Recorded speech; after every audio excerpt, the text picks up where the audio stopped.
Hello students. I hope कि आप सब बहुत अच्छे होंगे और आप अपनी तैयारी बहुत अच्छे से कर रहे होंगे।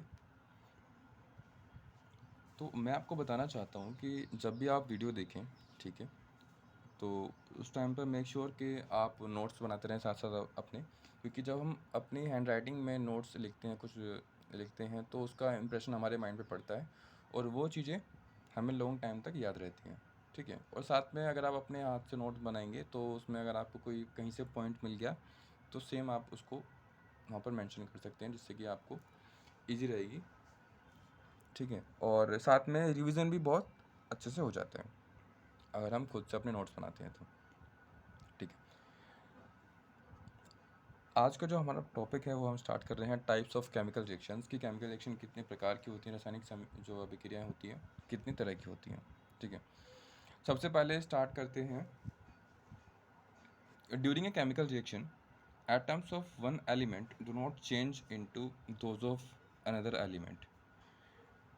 तो ये बताना चाहूँगा आपको कि जब भी कोई केमिकल रिएक्शन होती है, ठीक है, उसमें क्या होता है कि एक एलिमेंट के जो एटम हैं वो दूसरे एलिमेंट के एटम में कन्वर्ट नहीं होते।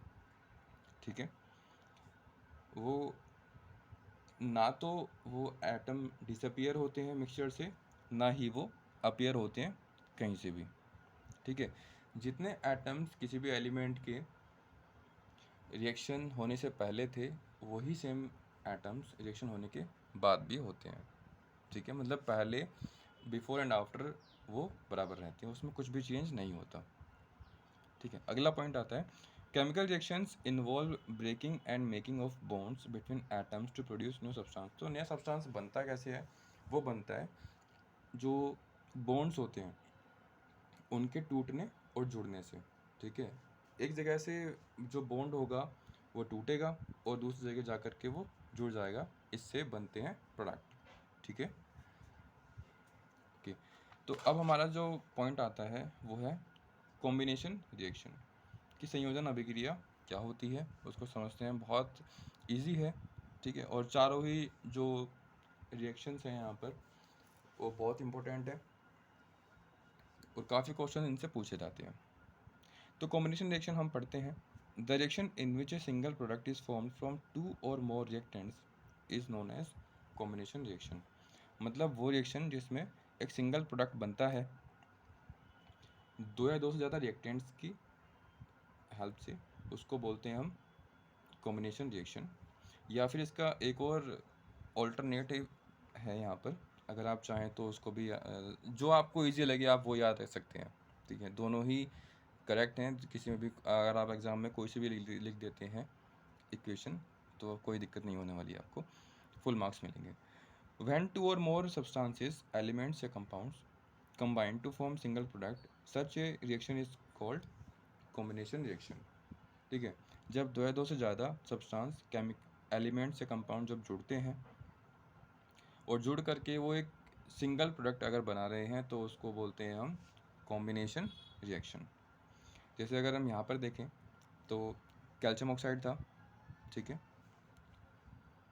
सॉलिड प्लस वाटर हमने ऐड किया, लिक्विड बनता है calcium hydroxide aqueous plus heat. Aqueous बताया था मैंने आपको कि सॉल्यूशन इन वाटर।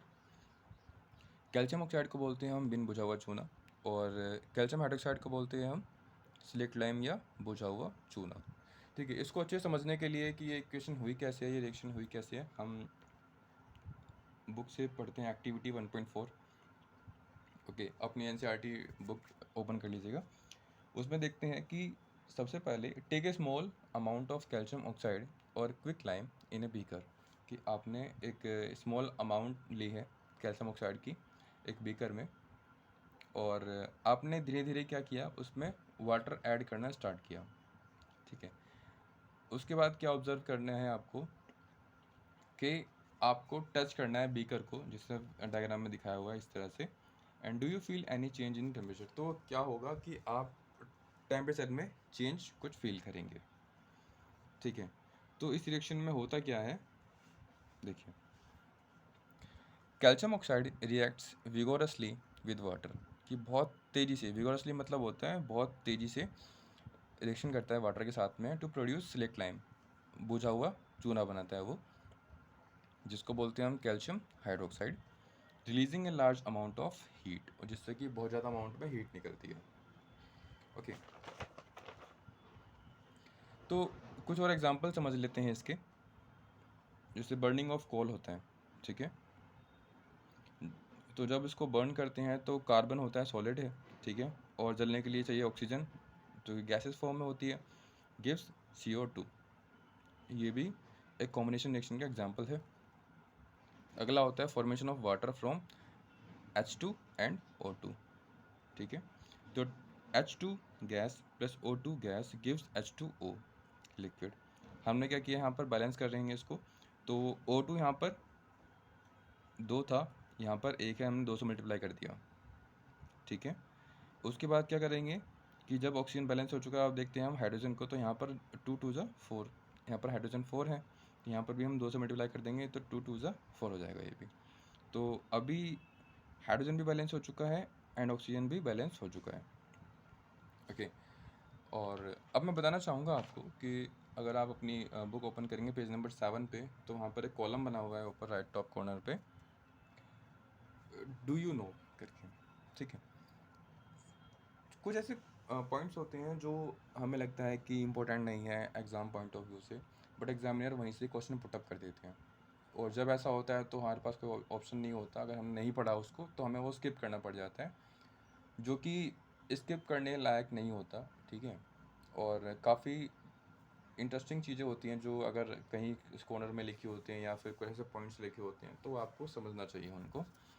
तो मेरा जो मेन मोटिव है वो यही है कि आपका एक भी सिंगल पॉइंट स्किप ना हो, ताकि जब आप एग्ज़ाम हॉल में जाएं या एग्ज़ाम देने बैठे तो आपको लगे कि हाँ आपने सब कुछ प्रिपेयर किया हुआ है अच्छे से। ओके, तो अभी देखते हैं उस पॉइंट को, ठीक है। मैंने कुछ पॉइंट्स वहाँ से नोट डाउन कर लिए हैं ताकि आपको आसानी से समझ आ जाए कि क्या क्या हो रहा है वहाँ पे रिएक्शन में। देखिए, तो सॉल्यूशन ऑफ सिलेक्ट लाइम, जो बुझा हुआ चूना जो होता है, सिलेक्ट लाइम जो होता है, उसको यूज़ किया जाता है फॉर वाइट वॉशिंग वॉल्स, ठीक है, दीवारों को वाइट वॉश करने के लिए, जिसको बोलते हैं हम calcium hydroxide. Calcium hydroxide reacts slowly with carbon dioxide in air to form a thin layer of calcium carbonate on the walls. तो जो कैल्शियम हाइड्रोक्साइड होता है वो स्लोली रिएक्ट करता है कार्बन डाइऑक्साइड के साथ में, जो कि प्रेजेंट होती है एयर में, और इससे रिएक्शन करने के साथ वो बनाता है एक थिन लेयर, एक पतली लेयर बना लेता है कैल्शियम कार्बोनेट की दीवारों के ऊपर, ठीक है। तो रिएक्शन कुछ इस प्रकार होती है, calcium hydroxide AQ solution in water, ठीक है, plus CO2 gas present in air gives CaCO3 calcium carbonate solid plus में H2O लिक्विड, ठीक है। ये रिएक्शन होती हैं वहाँ पर जब वाइट वॉश करते हैं, और ये मोस्टली जब होता है जैसे जब कैल्शियम ऑक्साइड को यूज़ किया जाता है वाइट वॉशिंग के लिए, ठीक है। कैल्शियम ऑक्साइड जो बताया था मैंने पहले आपको, जब उसमें वाटर ऐड करते हैं तो बनता है कैल्शियम हाइड्रोक्साइड, और जब उसको वाइट वॉश कर देते हैं दीवारों पे, फिर फर्दर जो कैल्शियम हाइड्रोक्साइड वहाँ पर है वॉल पे, वो रिएक्शन करता है CO2 के साथ में, और वो रिएक्शन करने के बाद वो बनाता है कैल्शियम कार्बोनेट, कैल्शियम कार्बोनेट की थिन लेयर बन जाती है। ओके, तो calcium carbonate is formed after 2 to 3 days of white washing, कि मतलब जब वाइट वॉश कर दी है उसके 2 से 3 दिन के बाद ये लेयर बनती है, and gives a shiny finish to the walls, और जो दीवारों पे एक शाइनी फिनिश आ जाती है इसके बनने से, ठीक है। एक इम्पोर्टेंट पॉइंट ये होता है कि जो मार्बल होता है, मतलब जो लोग घर में मार्बल बिछवाते हैं, फर्श पे फ्लोरिंग कराते हैं, तो उसका फॉर्मूला जो होता है वो भी कैल्शियम कार्बोनेट होता है, CaCO3 होता है।